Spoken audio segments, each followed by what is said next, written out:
I was preaching at this church on a Wednesday night. I did not know that their fast was breaking, so it must have been around January 21st or somewhere in there. I did not know that after that service was when people were breaking their fast. They had like a 21-day fast or something like that. Totally oblivious to it.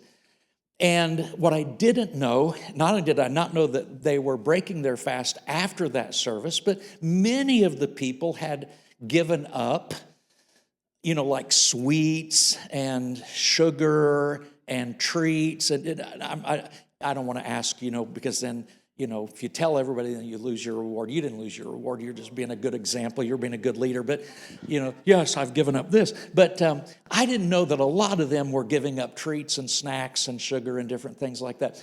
But I just happened to be teaching on, walking in the Spirit and not fulfilling the lust of the flesh. And I was just going to talk about how that the flesh, how many of you know your flesh wants things?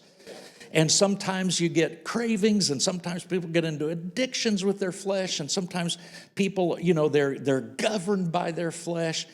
And I just said, let's say, for example, I kind of want to stay safe. I said, let's just say that your flesh loves hot fudge sundaes. And people began, it was just like I just injured them.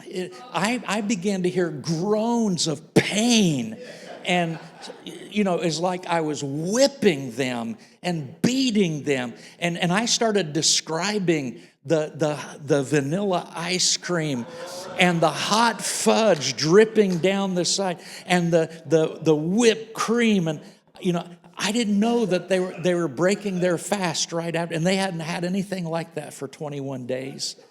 And I'm thinking, man, I'm not really that big of a dramatized, dramatic, type preacher, but I'm thinking, wow, this is really impacting people.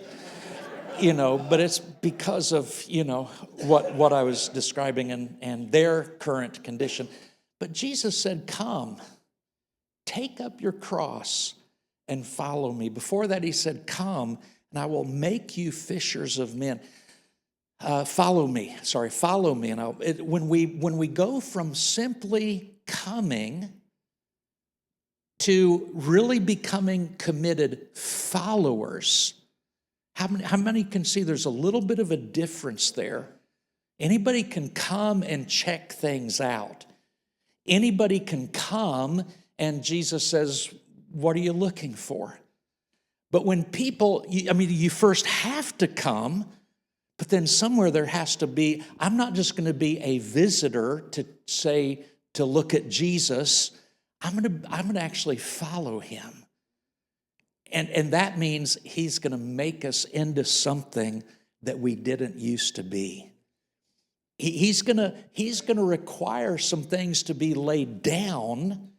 Take up your cross, follow me, take up your cross, and but he knew that whatever we laid down, he was going to give us something 1,000 times better in its place. So we come, number one, we come to Jesus. Number two, we follow him. Here's something very important to look at. Look at John chapter 6. That's going to be on the screen. Went through this whole chapter this morning just getting ready and looking at all the context. It's really a good chapter, but Jesus said some things that were challenging. He said some things they didn't fully understand. He was talking about, he actually got on them a little bit. He said, you're not seeking me because you really want what I'm bringing. He said, you just want food, and which we understand food is a necessity in life. But Jesus said, and they wanted to make him a political ruler and that type of thing. But when Jesus said some things about, unless you eat my flesh and drink my blood, and they couldn't grasp it, multitudes of people who had been following Jesus. Look at what it says, John chapter 6, verse 66. From that time, many of his disciples went back and walked with him no more. And then Jesus said to the 12, do you also want to go away?